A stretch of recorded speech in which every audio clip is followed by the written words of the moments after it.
Alhamdulillah, alhamdulillahilladzi arsala rasulahu bil huda wa dinil haqq liyuzhirahu 'ala ad-dini kulli wa kafa billahi shahida wa asyhadu an la ilaha illallah wahdahu la syarikalah wa asyhadu anna Muhammadan abduhu wa rasuluh. Ya ayyuhalladzina amanu taqullaha haqqa tuqatih wa la tamutunna illa wa antum muslimun. Ya ayyuhan nasu taqu rabbakumul ladzi khalaqakum min nafsin wahidah wa khalaqa minha zawjaha wa bassa minkum rijalan katsiran wa nisaa wattaqullaha alladzi tasaaluna bihi wal arham. Innallaha kana 'alaikum raqiba. Ya ayyuhalladzina amanu taqullaha wa qulu qawlan sadida yuslih lakum a'malakum wa yaghfir lakum dhunubakum wa may yuti'illaha wa rasulahu faqad faza fawzan 'azima. Amma ba'du, jamaah sidang majelis kajian Islam, indahnya Islam Masjid At-Taqwa Pekalongan yang Allah muliakan dunia dan akhirat. Alhamdulillah, kita bersyukur pada Allah dan selalu kita bersyukur kepadanya karena Allah telah memberikan banyak kemudahan dalam hidup kita untuk bisa beristiqamah di atas sunnah Rasulullah sallallahu alaihi wasallam. Kita bisa menikmati indahnya Islam ini betul-betul di atas manhaj yang benar. Oleh karena itu usikum wa nafsi bitaqwallah. Diri ini berwasiat buat diri pribadi dan jamaah sekalian agar selalu meningkatkan takwa kepada Allah. Karena wallahi ketakwaan itulah yang akan menjadi penyebab Allah berikan solusi dalam kehidupan kita. Jamaah, hidup ini perpindahan dari satu masalah ke masalah yang lain. Ya, jadi orang nggak boleh berdoa ke Allah meminta supaya nggak punya masalah. Ya Allah, jauhkan hidupku dari masalah. Nggak diperbolehkan itu di Islam. Kenapa? Karena memang hidup ini adalah masalah. Hidup ini masalah. Sehingga buat orang yang berilmu akan tahu bahwa sesungguhnya hidup yang dikatakan perpindahan dari satu masalah ke masalah yang lain ini adalah mengharap jawaban-jawaban dari Allah Jalla wa'ala. Allah mengatakan wa may yattaqillah yaj'al lahu makhraja. Orang yang bertakwa kepada Allah, Allah akan berikan solusi. Orang yang bertakwa kepada Allah, Allah berikan solusi. Dan kita tahu kalau ketakwaan itu datang karena ibadah yang benar yang kita lakukan. Ujung semua ibadah itu la'alakum tattaqun, agar kalian bertakwa. Kebayang tidak kalau kita mengamalkan sebuah ibadah tapi kita nggak punya landasan itu, sehingga kita nggak bisa jadi orang yang bertakwa. Akhirnya apa? Keburukan yang terjadi. Akhirnya keburukan yang terjadi. Kelihatannya sudah menggugurkan kewajiban tapi hilang kemuliaan. Dan kita tahu indahnya Islam ini kan harus memiliki sebab. Bahwa setiap ritual ibadah dalam agama ini pasti memiliki sebab. Kayak kita mengatakan asyhadu an la ilaha illallah wa asyhadu anna Muhammadar Rasulullah. Kita bersyahadat asyhadu an la ilaha illallah wa asyhadu anna Muhammadar Rasulullah. Itu ada konsekuensi.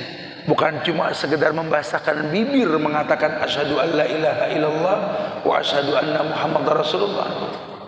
Kata Nabi, orang yang sudah mengatakan itu, fa inna dima'ahum wa amwalahum wa a'radahum haramun alaikum illa bihaqqil Islam. Otomatis dia seorang muslim yang darahnya tidak boleh ditumpahkan. Maka apapun alasannya, orang Islam tidak boleh dibunuh. Ya. kecuali yang dicontohkan dan disyariatkan. Apa? Yakni as-sayyibu zani, orang tua yang berzina, ya dirajam, betul. Al-qatlu bil qatli, kisos. Al-mufarriqu lil jama'at tariqu lidinih, orang yang murtad yang kalau diingatkan tetap nggak mau kembali. Masya Allah. Selain itu nggak boleh. Ya, makanya kalau sampai banyak orang Islam dibantai, dibunuh, disakiti, ini udah pasti yang melakukan ini orang yang nggak paham agama ini. Dia bersyahadat sudah dia seorang muslim, maka darahnya tidak boleh ditumpahkan, kehormatannya tidak boleh diinjak-injak. Orang Islam nggak boleh dighibah. Infotainment kadang-kadang nggak memerhatiin itu. Ya, gara-gara kita nggak suka sama orangnya, lupa status keislamannya. Kita hujat, kita caci, kita maki, padahal wa'aradahum nggak boleh. Wa amwalahum, hartanya tidak boleh dijarah.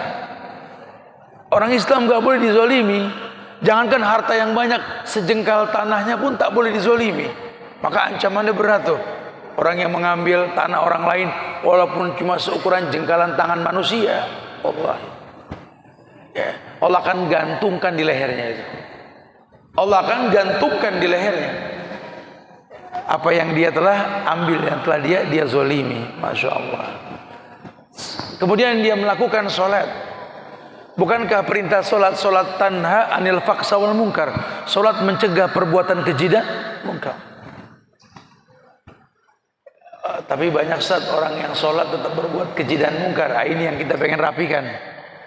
Jangan sampai nanti orang memburuk-burukan Islam, ulah segelintir orang yang mengatasnamakan Islam. Ya, kelihatannya si Islam tapi tingkah lakunya membuat orang jauh dari Islam. Itu yang terjadi. Makanya ulama menyusun ketika kita bicara istiqomah, ada 3 tahapan yang dikedepankan.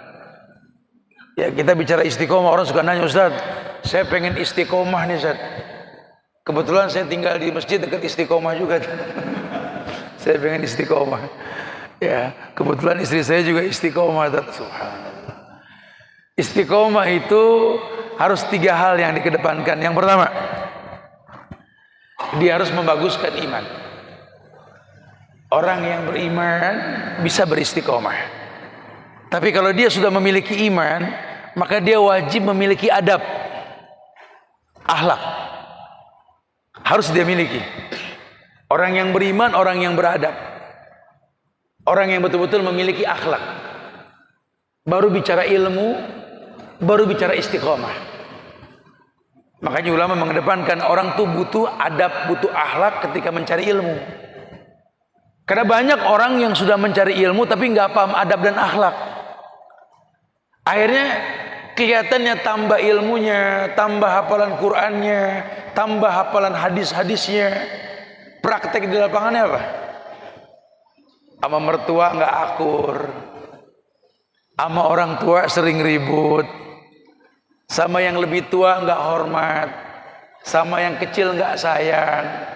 Baru hijrah setahun 2 tahun semua orang salah, yang benar cuma dia. Ini kan bahaya sih. Terjadi tidak? Terjadi. Sementara Abdullah bin Mas'ud mengatakan dulu di zaman Rasul, Yahudi, Nasrani melihat muka kami para sahabat yang hijrah ke Rasul, itu bisa masuk Islam. Mereka mengatakan dulu orang Yahudi, orang Nasrani melihat muka kami para sahabat bisa masuk Islam. Kebayang gak tuh? Kenapa? Karena memang orang Islam itu good looking, enak dipandang. Daya tarik tahadu tahabunya tinggi sekali. Tahadu tahabu, saling menimbulkan cinta, memberi hadiah itu. Dan hadiah itu jangan diidentikan dengan harta yang banyak atau bingkisan yang besar. Senyum pun hadiah, betul gak? Maka orang kalau tambah ilmu, senyumnya merekah, itu sedekah yang paling ringan loh. Dan kasih tahu sama orang yang gak demen senyum, gigi itu bukan aurat, betul? Heran. Malu-malu dibuka, senyum, assalamualaikum, kan enak gitu loh. Assalamualaikum. Bro, gigi ente bukan aurat bro, buka dikit lah gitu. Ini banyak di kita, banyak loh yang kayak begini loh ya. Ini berbahaya sekali. Akhirnya nanti Islam yang rusak karena kita nggak pengen seperti itu. Dia sholat iya di masjid yang sama, masjid yang masya Allah. Semoga Allah jaga masjid ini insya Allah, mudah-mudahan. Dan Allah jaga Pak Muiz ya kalau nggak salah ya, yang aktif di masjid ini ya. Semoga Allah muliakan beliau juga insya Allah. Dan para DKM, para takmir yang masya Allah, semoga diberikan istiqomah untuk selalu menjaga masjid takwa ini insya Allah ya. Juga jamaah bisa selalu memenuhi tempat ini untuk bisa mensiarkan agama Islam yang mulia ini insya Allah ya. Salat tanha anil faksa wal munkar. Salat itu mencegah perbuatan keji dan harusnya dia salat dia bisa menjauhkan kekejian dan kemungkaran. Tapi fenomena yang terjadi dia sholat cuma dia praktekkan semua jenis kekejian dan kemungkaran. Ya, ibadah nggak mendatangkan kebaikan, nggak ada simah tuhumin asaris sujudnya nggak ada bekas sujudnya. Ini jangan tinggal diam. Anda yang sudah sholat sama orang tua nggak akur, Anda yang sudah sholat sama mertua ribut melulu, Anda yang sudah sholat sama saudara nggak tegur-teguran, sama tetangga nggak kenal, revisi buru-buru ada yang nggak bener ini. Jangan nanti akhirnya waktu ini kan nggak berulang. Lantar jialayamul lati madat, hari ini nggak berulang. Waktu ini bergulir berganti, nggak bakal berulang, enggak. Makanya Allah bersumpah demi waktu, saking berharganya waktu. Lah kita yang dikasih waktu malah sia-sia. Puasa yang kita lakukan di bulan Ramadan sama ada dampaknya, harusnya berdampak. La'allakum tattaqun. Sedekah yang kita keluarkan imma itu zakat maupun sedekah. Mana qasad sadaqatum min malin, tidak kurang hartamu karena sedekah. Ma'anfaqtum min syai'in fa huwa yukhlifu, apapun yang kalian infakkan oleh yang bakal ganti. As-sadaqatu tudiul bala, sedekah ini tolak bala. Betul. Cuma dia nggak merasakan, mungkin ria, mungkin sum'ah, mungkin terpaksa. Kita nggak tahu. Padahal siapa yang bisa menjamin kalau sekarang dia bersedekah, besok bisa bersedekah? Nggak ada yang menjamin. Cukup pengalaman COVID kemarin itu. Orang pada mati satu-satu itu. Dan kematian itu nggak nunggu kening ini keriput, mata ini bersepah putih, pipi ini turun, rambut memutih, betul? Yang muda meninggal, yang tua meninggal, remaja pun meninggal ya. Karena al-maut hak, kematian itu pasti. Kita menghindar yang nggak bisa. Innal mauta alladzi tafirunna minhu fa innahu mulaqikum summa turaduna ila alimil ghaibi was syahada fayunabbiukum bima kuntum ta'malun. Maut yang kalian menghindarinya akan mendatangi kalian. Ini maut, rezeki, jodoh ini mirip. Kalau udah saatnya datang nggak ada yang bisa ngindar. Kalau belum saatnya datang nggak akan pernah datang. Makanya dulu sahabat-sahabat Nabi itu kalau perang nggak takut mati, lawang dia yakin nggak mungkin sebab panah dan pedang itu bikin mati kok. Nggak. Salah satunya siapa tuh? Abu Salamah tuh. Siapa Abu Salamah? Suaminya Ummu Salamah, betul kan? Apa? Ketika di perang Uhud itu kan, ya beliau itu kan sakit, tuh kan? Masya Allah. Tapi kan bisa sembuh, karena dia yakin kematian bukan dengan pedang dan panah. Khalid bin Walid itu nggak pernah kalah perang itu.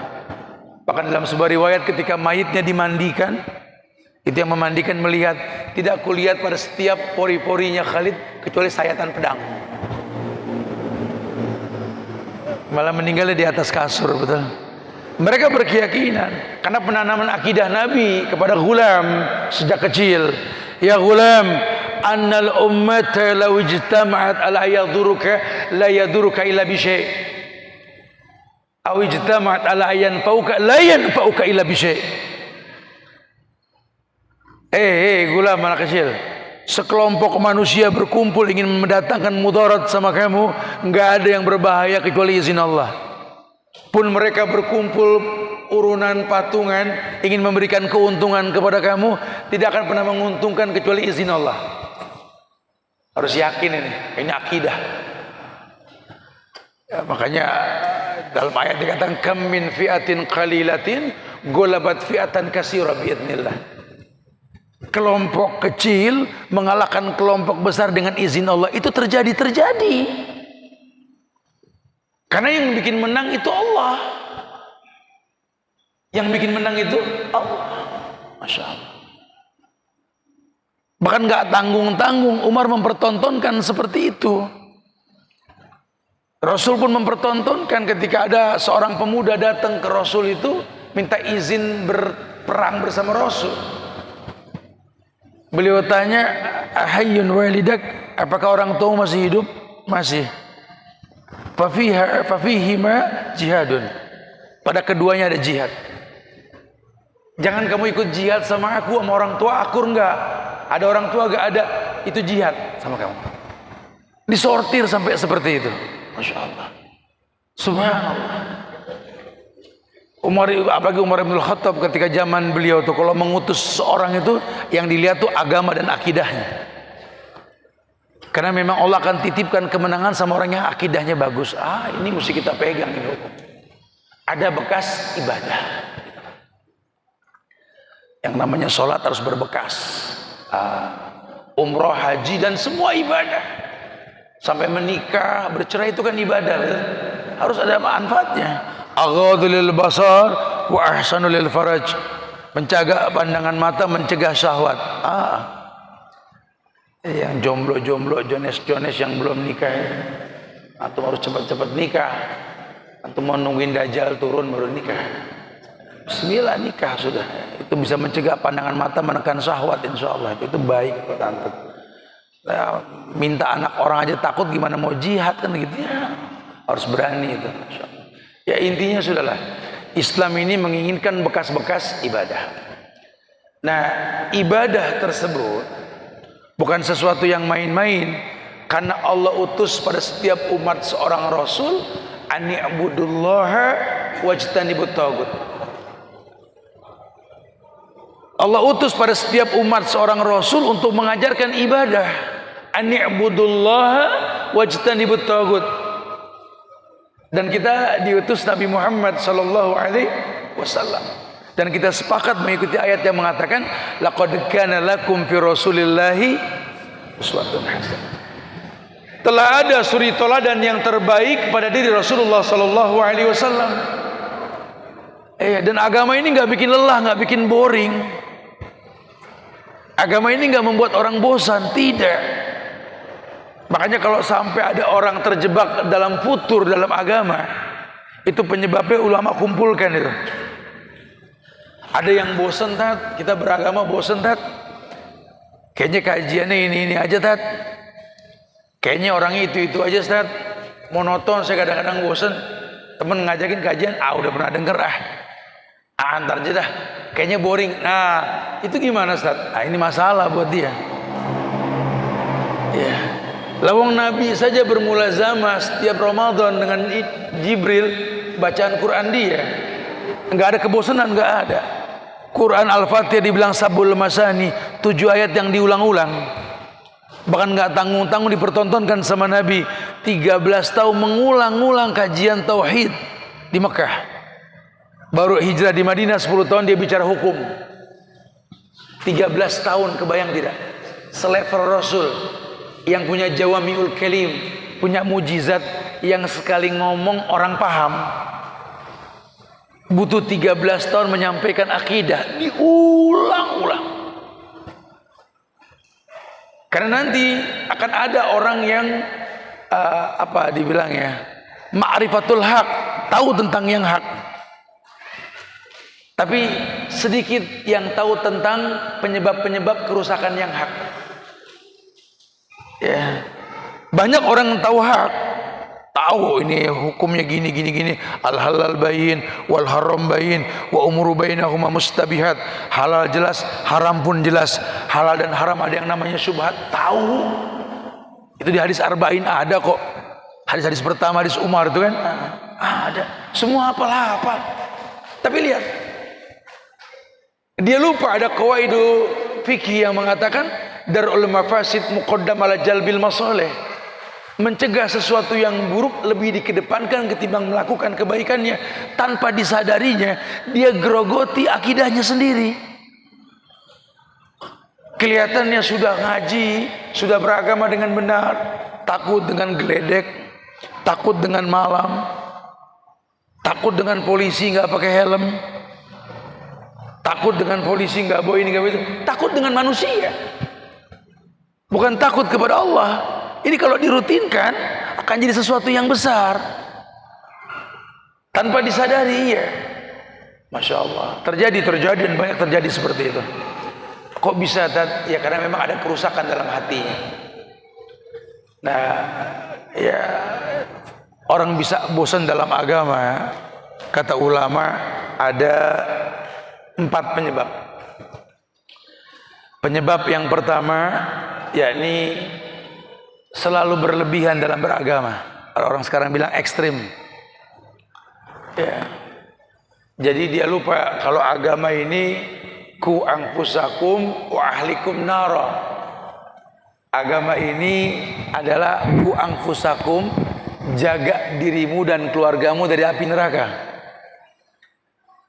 Agama ini enggak ke orang lain. Orang cuma kena biasannya, bekas ibadah. Makanya ada kenabian, ada kerasulan. Dijadikan dulu nabi, punya sifat mulia, sidik, tablik, amanah, fatanah. Agama buat dirinya, agama buat keluarganya dulu. Baru lihat ada kerasulan. Ya Allah perintahkan untuk berdakwah keluar. Ya ayyuhal mudassir kum fa'anzir wa rabbaka fakabbir wa siyabaka fatahhir, dan seterusnya. Ada perintah, kalau kau sudah lakukan agama untukmu, untuk keluargamu, baru keluar. Di kita enggak, diri belum pakai itu agama, keluarga juga belum mengefek, pengen sampai ke orang, yang ada kerusakan. Berlebihan. Lawang dia saja paham agama butuh proses, butuh waktu, nggak langsung. Ada kan orang dapat hidayah itu kan, kalau Ustadz menyampaikan syariat, qala Allah wa qala Rasul wa qala sahabat, disampaikan syariat.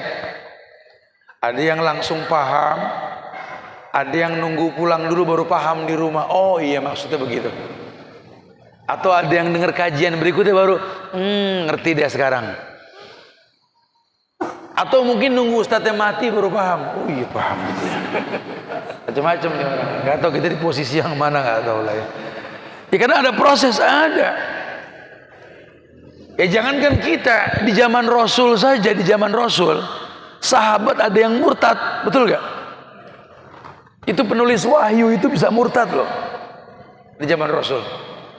Padahal dia ngelihat muka Nabi, dia masuk Islam dari Nasrani itu. Kemudian dia murtad. Bahkan dia nulis ayat. Bahkan dia orang yang pertama kali menghafal Al-Baqarah kalau nggak salah itu. Dia berkata, la yadri Muhammad ila ma kutiba lahu. Muhammad nggak tahu apa-apa kecuali yang ana tulis. Ketemu sama Rasul, ngelihat muka Rasul, berbaiat lagi sama Rasul. Lah kita boro-boro ketemu Rasul, apalagi berbaiat, ya kan? Modal YouTube kadang-kadang kita. Modal nggak sengaja datang ke masjid, betul. Kan rentan sekali loh. Kalau kita nggak belajar rentan sekali, hati-hati nih. Ya ima antum futur atau antum penyebab orang futur. Ya. Karena orang datang ke masjid itu macam-macam. Yang nggak datang juga macam-macam. Kenapa antum ke masjid? Lagi ada bagi-bagi sembako gitu ya. Kenapa ke masjid? Lagi ada tamu. Kenapa ke masjid? Tablik akbar, mumpung ada ustadz. Kenapa ke masjid? Ya mau sholat. Kenapa ke masjid? Mau ibadah, bagus. Antum kenapa nggak ke masjid? Ya jauh, alasan yang pertama. Antum kenapa nggak ke masjid? Terlambat. Antum kenapa nggak ke masjid? Sebenarnya sih mau ke masjid, terus kenapa nggak? Ada dia no males. Itu banyak ya, orang malas ke masjid gara-gara begitu, banyak sekali ya. Antum yang mencegah orang kan berbuat baik. Ana bukan nggak mau berbuat baik, Ustaz.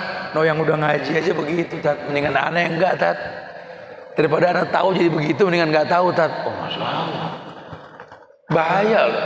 Ya kalau kita nggak berilmu itu bahaya sekali. Hati-hati ya, itu yang pertama. Kita ini terlalu berlebihan dalam beragama. Padahal agama yang terpenting ku anfusakum wa ahlikum. Nah, jaga dirimu, jaga keluargamu dari api neraka. Ya, ini kayak kita udah omongin kayak begini nih. Contoh-contoh yang indah seperti ini nih, antum langsung pakai atau omongin di rumah. Ya bismillah yuk, kita praktekin yuk secara bertahap, pelan-pelan.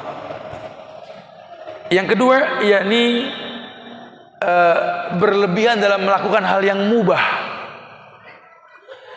Kan hukum ada mubah, halal, haram, syubhat, makruh ya. Letakkan semua pada tempatnya. Jangan dirubah. Jangan yang haram jadi halal, yang halal jadi haram. Jangan yang mubah jadi wajib. Jangan. Ya kalau sudah berubah, lain hal nanti. Ya. Ini banyak orang-orang yang terjebak dalam perubahan hukum karena memang terlalu bersemangat. Gitu. Ana pernah dengar sih, Ustaz, bahwa zakat itu 2,5%, Ustaz. Kalau beras 3,5 liter, Ustaz. Oh, Masya Allah. Cuman kalau anak pikir-pikir, Ustaz, 2,5 kayaknya dikit, Ustaz. Gitu. Anak mampu, Ustaz, anak tajir, Ustaz. Makanya anak kasih 5 dah, gitu, 5%. Kenapa? Ya 2,5 aja boleh, apalagi 5, begitu bahasanya. Beras begitu, anak kan punya lumbung, Ustaz. Ini sawah ladang selebar jagat, masa vidya cuma 3,5 liter, anak sekarung, tak. Ntar lama-lama dirubah, aneh subuh 4 rakaat, begitulah kita. Jangan, syariatnya sudah ada. Laqad kana lakum fi Rasulillahi uswatun hasanah, ada suri toladan dari Rasul. Kalaupun tidak ada ijma ulama, ya. Ada pendapat Abu Hanifah, Imam Malik, Imam Syafi'i, Imam Ahmad bin Hanbal. Kalau kita Indonesia ini Syafi'iyah nih, Imam Syafi'i pengikutnya, betul? Buka kitab Al-Um Imam Syafi'i, itu ada ijma, ada fatwa beliau gitu loh. Jangan dibikin sendiri sampai merubah. Karena kalau Anda sudah merubah yang namanya mubah menjadi wajib atau berlebihan, resikonya nanti ketika iman Anda turun, Anda bisa futur. Karena iman ini kan naik turun. Ya. Kalau Yazid wa Yangkus lagi Yazid, lagi naik tuh iman. Kajian 2 jam aja sebentar amat, 2 jam begitu. Udah Ustaz udah hilang suaranya gitu, 2 jam sedang. Tapi kalau iman lagi turun, baru innalhamdulillah udah ngeliat jam. Habisnya jam berapa nih? Nanya begitu. Baru innalhamdulillah iman lagi turun tuh. Kalau iman lagi naik, itu Quran tiap bulan hatam. Dia kebet itu Quran, ini 30 juz. 1 hari 1 juz nih, kalau bisa 1 juz 20 halaman dibagi 5 sholat, berarti 20 halaman. Nih 5 halaman cukup nih sekali baca nih. Tiap habis sholat hatam. Kalau lagi imannya naik, tiap bulan hatam Quran. Tapi kalau iman lagi turun, lupa naruh Quran. Bukan nggak baca lagi, lupa naruh Quran. Kebayang tidak? Nah ini dikhawatirkan, iman naik turun. Maka jangan berlebihan. Biar semua dengan tahapan. Untuk apa? Untuk menimbulkan cinta pada ibadah. Karena orang kalau sudah cinta dengan ibadah, dia akan intizar, akan menanti waktu ibadah. Ya, bukan apa namanya, nggak sengaja dengar azan, tapi memang sudah nunggu azan. Makanya orang kalau nunggu azan sama ditunggu sama azan beda. Kalau nunggu azan itu kan dengar azan langsung alhamdulillah. Allahu akbar, Allahu akbar. Alhamdulillah. Allahu akbar, Allahu akbar. nunggu. Tapi kalau nggak nunggu azan berkumandang, Allahu Akbar, Allahu Akbar, astagfirullah, udah azan gitu loh. Dia istighfar, dia kaget denger azan. Lawang memang dia nggak pernah nunggu azan. Apalagi kalau udah mulai yang namanya Ramadan, azan subuh, itu muazzin yang disalahin, cepet amat. Muslim bukan, sini muazzin itu Muslim bukan, dia azan Muslim bro, masya Allah. Ya kan ada kebutuhan. Ya. Ini kan bahaya sekali lah. Hati-hati ya, jangan berlebihan dalam hal yang mubah. Yang ketiga, enggan hidup berjamaah dan lebih suka menyendiri. Orang kalau malas berjamaah begini nih, senangannya menyendiri. Hati-hati. Azan ya, masuk azan. Baik, kita azan dulu ya. Silakan Pak Badal.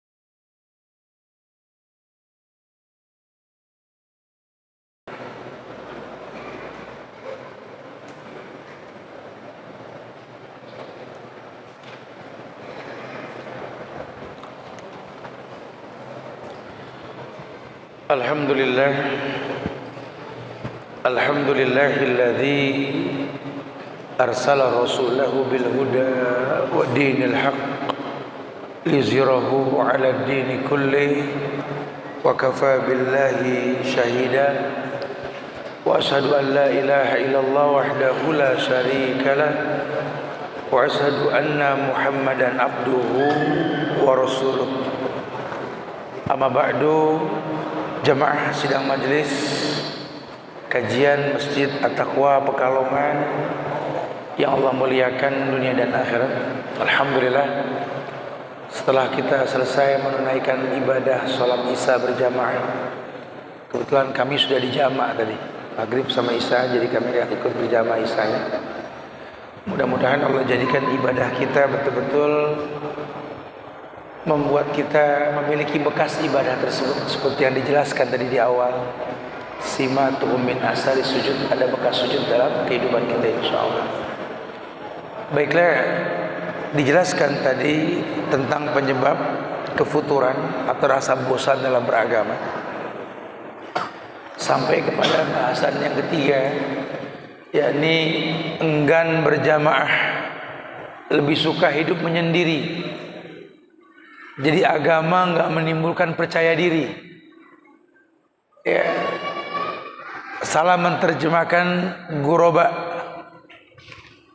Bada'al Islam gharib, fasayaudu kama bada'a, fatuba lil guroba. Islam itu asing, akan kembali asing. Beruntung orang yang merasa asing, bukan mengasingkan diri. Ya. Jadi kalau antum sudah berpenampilan Islam, tinggal di sebuah tempat mungkin yang belum berpenampilan Islam, jangan jadi mengasingkan diri. Nggak apa-apa berbeda dengan 1000 orang, 2000 orang, 1.000.000 orang, asal nggak berbeda dengan satu orang yang namanya siapa? Muhammad Sallallahu Alaihi Wasallam. Itu prinsip. Nggak apa-apa. Mau bilang apa? Masya Allah. Nggak apa-apa, nggak masalah. Berbeda dengan orang-orang yang tidak atas sunnah, nggak ada masalah. Jadi jangan jadi orang yang mengasingkan diri. Jadilah berlian di tengah tumpukan pasir kalau perlu gitu. Jadilah mutiara walaupun dalam cangkang yang berlumpur. Ya. Makanya kalau orang sudah enggan hidup berjamaah, lebih suka menyendiri, wah bahaya ini. Akhirnya nggak butuh orang lain. Nah, orang kalau sudah nggak butuh orang lain, ya gimana? Dia manusia, makhluk yang butuh orang lain. Kebayang tidak kalau dia sudah nggak butuh orang lain? Ini kan bahaya sekali gitu. Yang keempat, yakni minimnya ketaatan. Jadi istilah minimnya ketaatan ini susah untuk patuh gitu loh. Di Al-Ahzab ayat 36 itu Allah mengatakan, wa ma kana lil mu'minin wala mu'minatin idza qadallahu wa rasuluhu amran ayakuna lahumul khiyaratu min amrihim. Tidak ada pilihan lain buat orang yang beriman, lakikah dia, perempuankah dia, kalau Allah dan Rasulnya telah tentukan syariat, kecuali mengatakan sami'na, kami dengar, kami patuh. Ini minim ketaatan. Karena apa? Karena terbiasa taat dengan makhluk. Taat sama bos boleh, taat sama pemimpin ulil amri boleh, ada syariatnya kok, atiullah wa atiur rasul ulil amri minkum, betul. Tapi enggak menomorduakan ketaatan kita kepada Allah. Kayak ayat yang mengatakan wabtaghi fi ma atakallahu daral akhirah wa la tansa nasibaka minad dunya. Kan ayatnya begitu. Pakai yang Allah titipkan sama kamu ya, untuk urusan akhirat. Tapi jangan lupakan dunia. Dunia sekedar. Tapi walaupun sekedar ini bukan diremehkan. Ya kita nggak bisa nyari duit sekedar. Bisnis sekedar. Ya semau kita, janji nggak on time sama orang, ya nggak ada usaha untuk berpikir bagaimana modal kecil mendatangkan keuntungan besar. Orang mancing aja mesti ngelempar umpan baru dapat ikan. Gimana sih bisnis nggak mau ngelempar umpan tapi ngayal untung? Ini kan bahaya. Ini kan jiwa-jiwa makelar kalau begini, betul. Ya harus. Nah itu kayak gitu diperhatiin. Nah, kenapa bisa itu terjadi, Ustaz? Karena hatinya sudah terkontaminasi racun, sehingga fungsi hati hilang dalam dirinya. Kita punya organ tubuh di badan kita ini semua patuh kepada hati. Bahkan ketika Rasul mengatakan inna fil jasadi mudghah idza saluhat saluhal jasadu kullu wa idza fasadat fasadal jasadu kullu ala wahyal qalb. Ada segumpal darah di badan kalian yang kalau segumpal darah tersebut baik, baik semua anggota tubuh kalian. Kalau buruk, buruk semuanya. Itulah yang dibilang hati. Dalam riwayat lain dikatakan bahwa setiap hari semua anggota tubuh ini menunggu fatwa hati. Tangan berkata, kaki semua berkata, telinga, mata, hidung, semua indera berkata, wahai hati, kami tergantung kamu. Kalau kamu baik, kita semua baik. Karena ini semua punya zina. Mata melihat, mulut berkata, telinga mendengar, zinanya kan begitu. Tangan menyentuh, kaki melangkah. Tapi kalau hatinya baik, yang dia lihat yang baik, yang dia dengar yang baik, yang dia sentuh yang baik, yang dia ucapkan juga baik. Pun melangkah kepada tempat yang baik, itu kalau hatinya baik. Tapi kalau hatinya sudah nggak baik, melihat cuma dicari salahnya, mendengar tapi yang buruk yang dia pilah. Tangannya menyentuh sentuhan yang haram, kaki melangkah kepada sesuatu yang dimurkai sama Tuhan. Akhirnya lisannya pun berkata-kata yang tidak baik, khabis, keji, perkataan yang buruk. Aduh, Ustaz, kayak suka begitu, Ustaz. Ada gak formula yang bisa mencegah itu semua, Ustaz? Ada. Kalau di kitab Tazkiyatun Nufusnya Ibnu Rajab, itu beliau mencatat ada 4 racun hati. 4 racun hati. Ya. Ketika Rasul bersabda, tu'radul fitan 'alal qulub ka'irdil hasir 'udan 'udan. Fa ayu qalbin asrabaha nakatat fihi nuktatun sauda wa ayu qalbin anqaraha nakatat fihi nuktatun bayda hatta ta'udal qalbu ala qalbain qalbil aswad marba'u kalkus majahyan la ya'rifu ma'rufan wa la yunkiru munkaran illa ma asraba min hawa wa qalbin abyad la tadurruhu fitnah ma damatis samawat wal ard. Ada dalam sebuah riwayat Imam Muslim dalam kitab bab iman dalam Sahih Muslim itu, Nabi pernah mengatakan begini, musibah atau fitnah itu masuk ke dalam hati seperti dianyamnya tikar. Jadi fitnah itu masuk ke hati itu kayak tikar dianyam, kairdin hasir, udan, sehelai, satu masuknya. Fa ayyu qalbin asyrabaha nakatat fi nuqtatis sauda. Kata Nabi, hati manapun yang menerimanya akan tertitiklah pada setitik noda hitam dalam dirinya. Jadi kalau fitnah masuk ke hati, kita nggak buru-buru istighfar, itu memiliki warna itu hati. Karena dibilang wa'ad bi sayyi'atal hasanatamhuha wa khaliqin nas bihulkin hasanin. Barengin keburukan dengan kebaikan. Buru-buru istighfar. Makanya kalau mau tidur malam tuh ada muhasabah atau bangun tahajud muhasabah gitu loh. Biasain seperti itu. Karena kalau tidak nanti ini setetes hitam hati nantinya. Kemudian beliau mengatakan hati manapun yang menolaknya akan tertitiklah padanya setitik cahaya putih. Maka hati itu pun bisa terbagi dua, kata Rasul.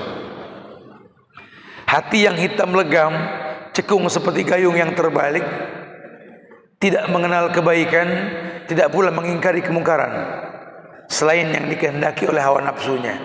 Atau hati yang putih yang tidak akan tertimpa mudarat fitnah selama langit dan bumi masih ada. Jadi hadis ini menggiring kita untuk paham, terkadang keburukan itu bagaimana kebiasaan, pun terkadang kebaikan gimana kebiasaan. Coba deh. Di sini diadakan kajian rutin saja setiap bulan. Ada dialog santai dengan para asatid.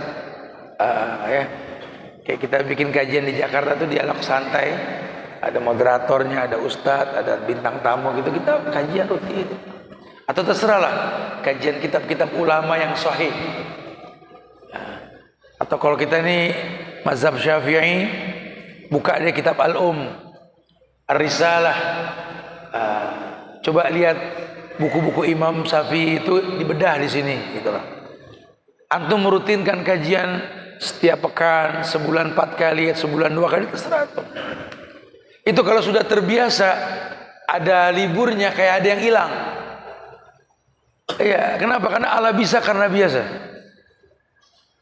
Begitu pula kalau kita biasa berbuat maksiat, bahkan maksiat menjadi sebuah tradisi dan kebiasaan, susah dihilangkan. Makanya teknik dakwah itu kita nggak menghilangkan kemaksiatan langsung, kasih formula buat si pelakunya yang menghilangkan, bukan kita yang menghilangkan. Ya, kalau kita nyuruh maling jangan nyolong, nggak bisa.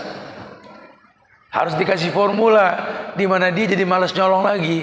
Mungkin diberikan pekerjaan atau dikabarkan tentang ancaman Allah akan bahayanya mencuri atau resiko hukuman, nanti dia akan mencegah dirinya sendiri. Bukan kita yang menghilangkan kebiasaan dia, bukan. Karena hidayah kan urusan Allah. Tugas kita cuma menyampaikan gitu lah. Ya. Nah, 4 racun hati tersebut ulama kumpulkan. Yakni yang pertama itu banyak bicara. Terus kita nggak boleh ngomong, Ustaz. Ya nggak boleh ngomong siapa? Antum mau ngomong silakan. Antum punya mulut, ada lidah, ada gigi, ya, ada 2 bibir. Bohong kalau antum nggak ngomong. Antum bicara, antum ngomong. Ya. Dan orang yang bicara itu harus tahu bahwa omongan ini, bahasa Imam Bukhari itu kan, berilmu sebelum ngomong dan beramal. Al-ilmu qabla al-qaul wal amal. Jangan sampai kita ngomong sesuatu tanpa ilmu, karena resikonya fatal. Bahkan dalam lisan ini ada sihir, kata Nabi. Inna fil kalami la sihrun. Dalam ucapan ini ada sihir. Orang bisa menangis karena ucapan, tersenyum karena ucapan. Ada anak muda di pojokan dengerin musik sedih, nangis, kesihir no. Ada yang mesem kalau ingat tuh lagu, ketawa sendiri, tuh kesihir. Terngiang-ngiang ucapan dia, pujian rayuan dia. Lidah tidak bertulang, ya. Bisa menembus sesuatu yang tak bisa ditembus oleh pedang dan peluru panas. Hati-hati. Ini banyak bicara itu racun. Kata Nabi, la tuksirul kalam bi ghairi zikrillah. Inna kasratal kalam bi ghairi zikrillah qaswatun lil qalbi wa inna ab'adan nas indallah al qalbul qasi. Kata Rasul, kalian jangan banyak ngomong tanpa zikir. Boleh ngomong, tapi ujung-ujungnya subhanallah. Wah, gini. Masya Allah. Astagfirullah. Alhamdulillah. Jangan nggak ada gitunya gitu loh. Ini ngomong berjam-jam nggak ada zikirnya. Qaswatun lil qalbi. Ini bisa bikin keras hati. Kenapa mesti stand up komedi, stand up dakwah? Jelas ada maknanya. Belajar ngomong 5-10 menit orang paham gitu loh. Jangan 5-10 menit orang ketawa, orang menangis. Itu stand up, nanti beda. Itu kalau di Jakarta ada tuh kegiatan. Sekarang kan menjamur nih kafe-kafe ya, kantin-kantin yang menjual makanan minuman halal itu. Coba bikin stand up dakwah. Ada panggung kecil, ustadz undang, ya, datang ngomong 5 menit, yang hadir nggak paham boleh tanya, gitu. Hidupkan, bisa di Jakarta yang sibuk aja bisa. Kenapa di Pekalongan kita nggak bisa, gitu? Bisa kalau kita mau kreatif. Orientasinya akhirat ya, bukan keuntungan dunia, bukan ketenaran. Karena khawatirnya ini orientasinya nih dunia. Alhamdulillah saat pas ada stand up dakwah, waduh. Payu dat, subhanallah. Itu dunia kalau begitu tuh bahasanya ya. Makanya kalau bisa, kalau lagi ada kajian kita bicara gratis, kasih makan minum. Ya, karena la ya'kulu ta'amak illa taqiyun, kata Nabi. Kalau bisa tuh biasakan jangan makan makanan kamu kecuali orang yang bertakwa. Jadi kalau lihat kajian kayak gini nih, yang punya uang, air, makanan, hadiah, begitu. Mana qasat sadaqatum min malin, enggak kurang harta karena sedekah. Jangan bakhil. Rumus tajir ya sedekah. Yang sedekah yang paling gampang apa? Ya senyum tadi. Ingat ya, gigi bukan aurat, bro. Ya, senyum aja. Ya orang rumah kok tumben senyum, baru tahu gigi bukan aurat gitu. Buka aja. Ya, yang kedua. Ya, racun hati yang kedua, yakni banyak makan. Ya, ini banyak makan ini ya nggak harus gemuk, nggak harus kurus. Kadang yang kurus makannya lebih baik dari yang gemuk. Cacingan. Kalau orang gemuk kayak saya ini jangan makan, minum air segelas sekilo ke badan jadinya ini ya. Kadang-kadang sudah bawaan. Tapi intinya yang dimaksud dengan jangan banyak makan ini apa? Kalau bahasa Nabi dalam riwayat yang sahih, ya diriwayatkan oleh Imam Ahmad dalam musnadnya, kata Rasul, ma malabna Adam wiya'an syarran min batni, bihasbi ibni Adam luqaimat yatman biha salbahu, fa in kana la mahala fasulusun li ta'ami wa sulusun li syarabi wasulusun li nafasi. Rasul bilang, "Ma malabna Adam wi'an saran min batni." Tidak ada bejana yang paling buruk melebihi buruknya perut anak Adam. Bejana itu ada. Maka Nabi mengatakan, "Bihasbi ibni Adam luqaimat." Makanya anak Adam kalau bisa cukuplah 2 genggam kalau makan. Luqaimat. Orang Arab kalau makan begini. Luqmah. Luqaimat. Cukup 2 genggam aja luqaimat. Tapi Nabi mengatakan yadman solbah fa in kana la mahalah. Kalau memang enggak cukup 2 kurang la mahalah, enggak apa-apa. Tapi tolong ingat, sulusun li ta'ami, sulusun li syarabi, sulusun li nafasi. Pokoknya bagi aja tuh perut. 1/3 buat makanan, 1/3 buat minuman, 1/3 buat napas. Jangan kebanyakan makan, cuma bisa minum, gak bisa napas. Jangan kebanyakan minum, ya bisa napas, gak bisa makan. Jangan, diatur. Karena yadman biha solbu, hidup ini bukan untuk makan, makan untuk hidup, bukan hidup yang untuk makan. Yadman biha solbu ya akhi, asal tegak tulang ekormu. Bisa zikir, bisa belajar, bisa ngobrol sama orang, bisa sholat, nggak kebanyakan merem.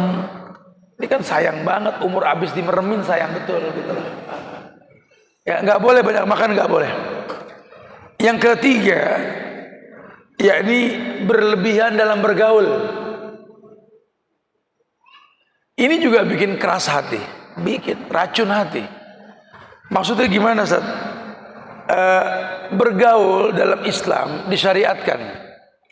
Bahkan al-mu'minul ladzi yukhalitun nas wa yasbiru ala ma'adzahum afdalu minal mu'minil ladzi la yukhalitun nas wa la yasbiru ala ma'adzahum.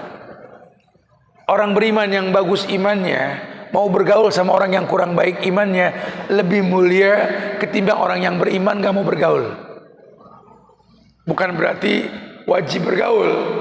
Kalau bakal terwarnai jangan. Tapi kalau Anda mewarnai itu lebih baik. Karena agama ini mewarnai, liyuzhirahu 'ala dini kulli.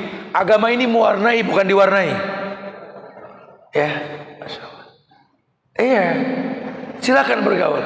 Tapi bergaul ini kata Ibnu Rajab, ada orang yang bergaul seperti orang yang mengkonsumsi makanan bergizi. Butuh dan menguntungkan. Cari teman kayak makanan bergizi, enak, menyehatkan. Berteman sama dia mah enak, Sat. Ilmunya dapat, semuanya dapat. Ah, itu makanan bergizi itu. Yang kedua, orang yang bergaul dengan mereka seperti mengkonsumsi obat. Obat bagus gak? Bagus buat kesembuhan. Tapi kan gak tiap hari kita minum obat. Berteman sama ustadz misalkan nih, antum tanya sama ustadz siapa nih masalah antum. Tapi kalau tiap hari, kadang-kadang antum jadi ngeremehin ustadz, terlalu akrab sama ustadz, akhirnya merasa senior dalam hijrah. Ada orang baru, nah antum yang baru-baru silakan, kita yang lama-lama belakang aja. Merasa dekat sama ustadz. Oh, kalau anak sih udah kenal beliau, udah 10 tahun. Ente sih baru sebulan duduk di majelisnya, no. Aneh sih udah nggak usah. Tuh lagi tren tuh senior hijrah tuh. Ana sama dia tat duluan, ana tat tobatnya tat. Termasuk surganya duluan siapa nanti? Hati-hati nih. Ya sesekali lah. Zurgiban tasdat hubban. Temui jarang-jarang timbulnya cinta. Makanya sahabat duduk sama Nabi, tapi lebih lama sama keluarganya. Dalam rangka apa? Ihtiram. Mempraktekkan semua yang beliau dengar dari Rasul kepada rumah tangganya. Bergaul seperti orang minum obat. Boleh, tapi jangan sering-sering minum obat. Sesekali supaya asik gitu loh. Ada lagi yang ketiga, orang yang bergaul seperti mengkonsumsi penyakit. Udah tahu nih orang mewarnai kamu, mendatangkan mudarat, ngapain ditemenin? Lah kan teman, Ustaz. Iya. Kalau kamu bisa mewarnai dia, kamu bagus. Tapi kalau kamu yang bakal diwarnai, ya jangan. Agama ini mewarnai, bukan diwarnai. Ya. Baru berteman sama orang bule, rambutnya dibulein. Langsung berubah. Bukan diambil ilmunya, diambil penampilannya. Sayang ya. Lah ya. Jangan ya. Kalau bisa kita ambil ilmunya. Unzur maqala wal tanzur man qala. Lihat yang dikatakan, jangan lihat siapa yang mengatakannya. Dan yang terakhir, penyakit hati itu banyak memandang. Kalau bahasa Nabi itu an-nazru sahmun masmumun min sihami iblis. Faman ghadda basarahu lillah awrasahu halawatan yajidha fi qalbihi ila yaumi yalqahu. An-nazru sahmun masmumun min sihami iblis. Pandangan itu adalah panah beracunnya iblis. Maka faman ghadda basarahu, orang yang mencegah pandangannya karena Allah lillah, Allah akan berikan warisan manisnya iman dalam hatinya sampai hari kiamat. Ya, kita nggak bisa menghindari pandangan, tidak. Nabi mengatakan al-ula lak wa laysa lakasani. Maka ketahuilah, yang pertama itu nikmat, yang kedua tergantung niat. Dan niat adanya di hati. Dan hati tergantung yang dilihat dan didengar. Kalau kau lihat baik, kau dengar baik. Hatimu baik, niatmu baik. Tapi kalau kau lihat yang buruk, kau dengar yang buruk, hatimu buruk, yang keluar buruk. Ya, hati-hati nih. Nggak berasa terjebak dalam keburukan yang berkepanjangan, ya. Makanya mudah-mudahan di perjumpaan yang singkat ini ada kesan lah di antara kita, bahwa indahnya Islam ini kalau dipahami dengan cara yang baik. Ya, ingat, kalau sampai nggak ada bekas ibadah, buru-buru bertobat, buru-buru istighfar. Karena hukum asal agama itu indah, mendatangkan keindahan. Jadi kalau kita sudah beragama, nggak bisa mendatangkan keindahan, buru-buru revisi, buru-buru dikritisi. Jangan-jangan ada yang salah dalam hidup kita ini. Ya, ternyata kita terkontaminasi 4 racun hati tadi. Kita nggak perhatikan yang kita bicara, kita nggak perhatikan yang kita makan, kita nggak perhatikan yang kita bicara, apa yang kita pandang. Akhirnya keburukan yang bakal kita rasa. Wa iyyadubillah wa na'udzubillah. Baiklah, untuk panjang bahasan kita bisa berdialog. Ya, mungkin ada yang mau ditanyakan, silakan. Akhiru da'wana anil hamdulillahirabbil alamin. Ya, kalau bisa ditulis saja pertanyaan.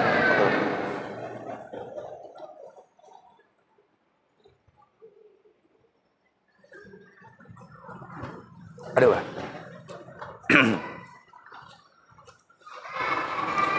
Taib. Bismillah Ustaz. Saya mohon doanya Ustaz. Semoga Allah mengaruniai anak mumpung Ustaz sedang safar Ustaz. Insyaallah antum dibanyakin anak sama Allah, gampang rezeki antum insyaallah. Nabi juga mendoakan Anas bin Malik, Allahumma aksir malahu wa waladahu. Ya Allah, perbanyaklah hartanya, perbanyaklah anaknya insyaallah, ya mudah-mudahan. Tapi ya harus dicari sebabnya juga. Ya, penyebabnya harus dicari, berobat ya, atau mungkin pola hidup sehat ya, berhusnuzon kepada Allah, jangan berburuk sangka. Dan yang penting lainnya apa? Mandi hujan. Kok mandi hujan Ustaz? Quran yang bilang ya, barokatu minas sama, berkah dari langit itu menambah jumlah bilangan anak ya. Masya Allah.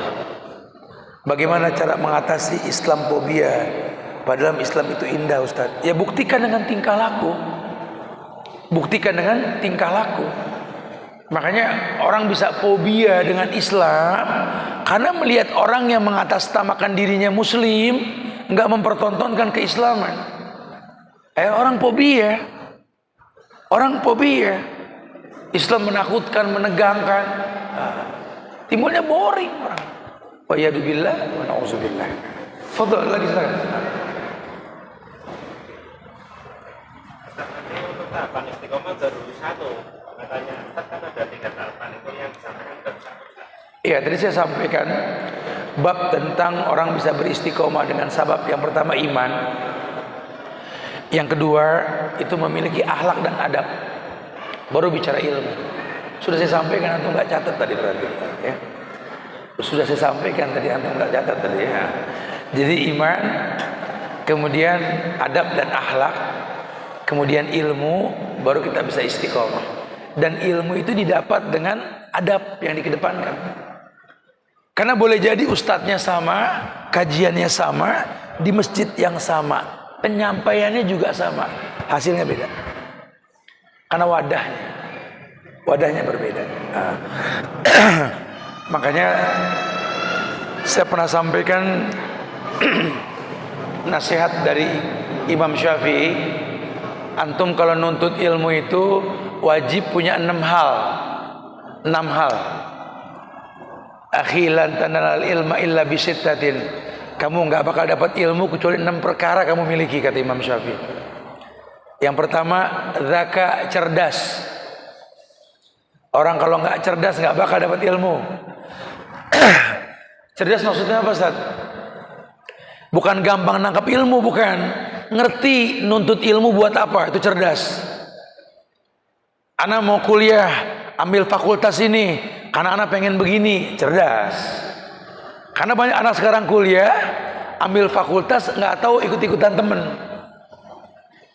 Anak sekarang sekolah buat apa bingung, itu nggak zaka, nggak cerdas itu. Hirsun, kemauan yang kuat. Ya, harus ustadznya saja dengan tim mau muter Indonesia, diputerin ini sama teman-teman MBI ini, Muslim Baker Indonesia. Bahkan teman-teman MBI yang dari Brebes datang, yang dari Tegal datang, dari Banyumas datang, ya Masya Allah, semangat betul-betul. Ya, karena memang harus hirsun. Nggak bisa kita kalau nggak punya kemauan keras, nggak bisa. Besok kita di Semarang ada kajian lagi di masjid apa? Di Solo ya, Masjid Ar-Rahman. Ar-Rahman bersama Ustaz Sofyan Baswedan nanti insya Allah di sana. Belum lagi nanti kita di Dieng juga mampir sebentar kali ya, kajian di sana. Beberapa tempat, insya Allah. Ayo di mana aja kajian. Selama yang disampaikan itu qala Allah wa qala Rasul wa qala sahabat, bismillah. Kemudian yang ketiga, ijtihad, sungguh-sungguh. Bukan cuma kemauan keras, sungguh-sungguh. Harus sungguh-sungguh. Yang keempat, balaghah, bermodal. Jangan nggak punya modal. Antum kan pulpen beli, buku beli, betul? Itu modal. Anak antum sekolah, jangan senang dibantu sama orang. Antum laki, cari rezeki. Kalau sama burung, lagi di lockdown Ustaz, keong di lockdown hidup. Kura-kura di lockdown hidup. Jangan kalah sama cacing, nggak punya mata, nggak punya tangan, nggak punya kaki, hidup. Kita punya tangan kaki kok nganggur, aneh gitu loh. Bala gue cari modal harus. Yang kelima, sahabatul ustad, berteman dengan guru. Cari teman guru. Walaupun nggak bisa tiap hari ketemu, ada komunikasi. Sehingga kalau dia nggak tahu, dia tanya gurunya. Pas al-ahla dzikri in kuntum la ta'lamun. Tanya sama yang berilmu kalau kamu nggak tahu. Dan yang keenam, yang terakhir apa yang penting? Tulaz zaman, waktu yang lama.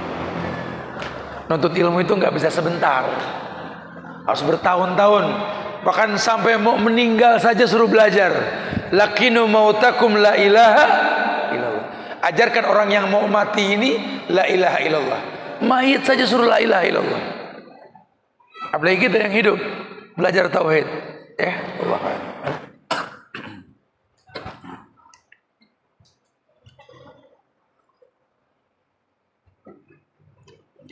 Assalamualaikum Ustaz.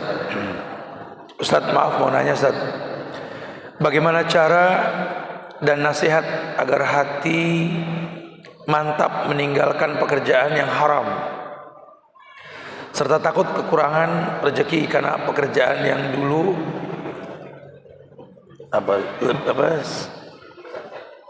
lebih besar salary-nya, gajinya. Tidak semua orang punya gaji, tapi setiap orang punya rezeki. Itu prinsip. Jadi kalau antum nggak digaji, bukan antum nggak bisa hidup. Antum punya rezeki. Yaqdu khimason wa taruhu bitonan. Itu kan amsal burung. Burung asal mau pergi pagi, ya pergi aja keluar. Antum duduk pinggir jalan aja ada yang ngelemparin duit. Kalau antum nggak malu gitu ya. Apalagi kalau antum mau kerja, ini Indonesia. Ini Indonesia. Udah saya cinta sama negeri ini. Negeri yang gemah ropah loh, jinawi loh. Negeri yang subur makmur. Ini negeri saking suburnya, nanam singkong kebalik numbuh loh, Masya Allah. Ini negeri Masya Allah. Subhanallah. Makanya waktu lagi di Singapura itu ada Garden by the Bay, ada taman di Singapura itu. Di dalamnya itu saya lihat pohonan, batu, binatang punya Indonesia semua itu. Orang Indonesia aja nggak paham itu. Batu kita itu bukan 1-2 bacan itu, bongkahan gunung nggak tanggung-tanggung itu. Di luar negeri itu di kita dibuang-buang, nggak paham kita. Apalagi kalau kita ke Maluku, Tual itu, pasir Tual, Pulau Tual itu pasirnya itu, Masya Allah, dikeruk ke Cina, bawa kemari jadi kosmetik. Lembutnya pasir dunia itu Tual. Kebayang selaut itu nggak tanggung-tanggung. Garamnya di Madura nggak habis-habis. Bisa kita makan tanpa garam. Kalau kita stop nggak ada garam, kita impor atau kita jual kita ekspor gitu ya, gemeter orang itu. Kayu kita Masya Allah, ikan kita Masya Allah. Ini negeri asal mau. Coba karena memang kitanya pengennya online terus, ya semuanya serba online, nggak ada usaha lagi, nggak mau macul lagi, ya wes lah, nasib. Akhirnya ada kerusakan. Ya. Makanya saran anak sih Bismillah. Ya sebelum antum resign, antum mulai aja bikin kerjaan apa. Nanti kalau sudah mulai berjalan, resign. Ya syukur kalau bisa berhenti langsung lebih baik. Cuma kan ada waktu, ada butuh tahapan. Mungkin hutang piutang yang diselesaikan atau apa kita nggak tahu ya. Intinya jangan takut miskin karena Allah. Allah bakal jamin rezeki kita insya Allah. Ya. Allah Akbar.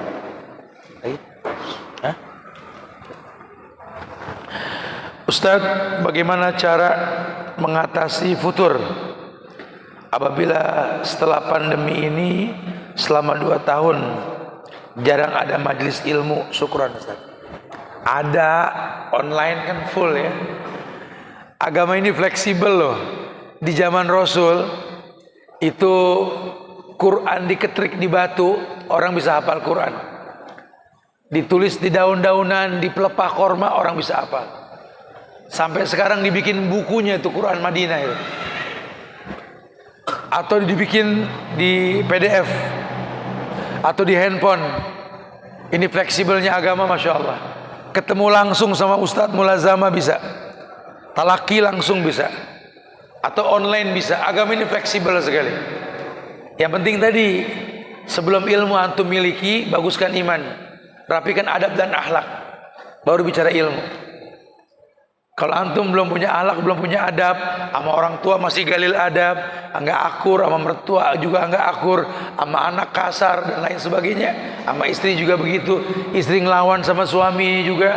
Nah, 12 ustadz antum datangin 1 hari, nggak ada yang bebekas satu juga kalau begitu, karena ilmunya nggak bermanfaat. Ya, Allah.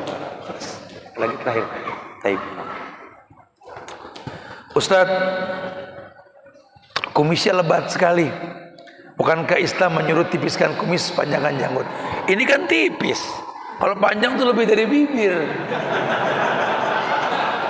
Jadi waksus sawarib waful liha, gunting, jangan sampai melebihi bibir. Kumis anak tebal tapi nggak melebihi bibir. Ya. Nah kalau lebih itu yang nggak boleh. Waksus, bukan dikerik habis. Ya, pemahaman anak itu bukan dikerik. Kenapa? Karena Umar Ibn Khattab kalau lagi marah dia tiup kumisnya. Kebayang nggak kalau dikerik apa yang ditiup? Betul. Paham nih? Ya. Jadi waksus, digunting, jangan melebihi bibir. Takutnya sisa makanan jorok. Wahfuliha, diamkan janggut. Janggut dibiarkan. Makanya kalau dibiarin kumis ini udah panjang. Bisa tiap mau ngomong begini, baiklah gitu. Jadi kadang-kadang yang komplain kayak ini Anda sekarang nih di IG nih, Instagram, kamera depan, betul? Kalau Anda minum, antum lihat tangan apa nih? Di kamera tangan kiri, ada nyeletuk, Ustadz udah ngerti agama minum tangan kiri. Dia yang nggak bisa handphone berarti orang ini. Kan Ustadz. Ya wallahu a'lam bishawab, Allah yahdina insyaallah ya. Ini 4 penanya ini kasih hadiah nih bro. Kalau ada gantungan nanti ambil gantungan kunci di depan hadiahnya ya. Insyaallah manfaat mudah-mudahan.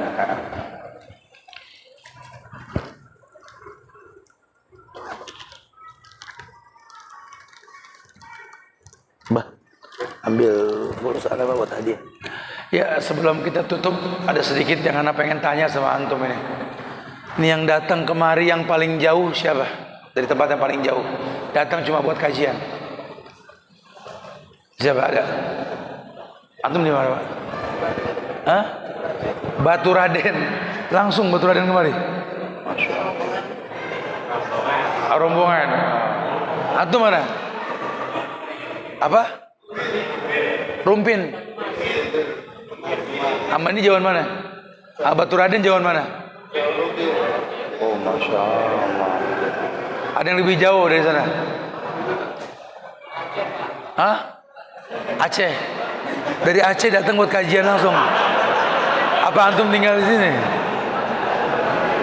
Yang Anda maksud antum datang langsung buat kajian doang. Dari Aceh langsung kajian? Enggak. Anda dari Arab. Gitu.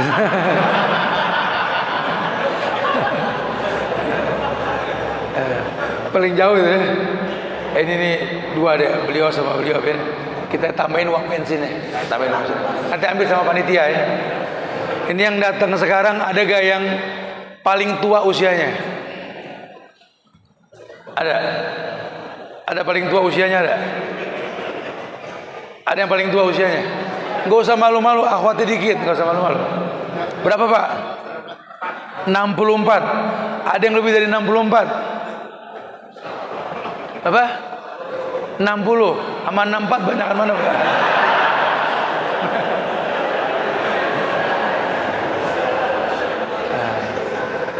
Ada yang lebih dari 64?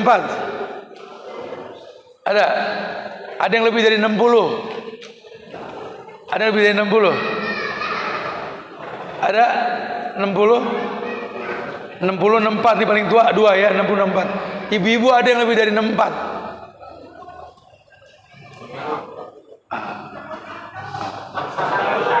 61. Ya udah 64, 60, 61 kasih buat jajan sama cucunya.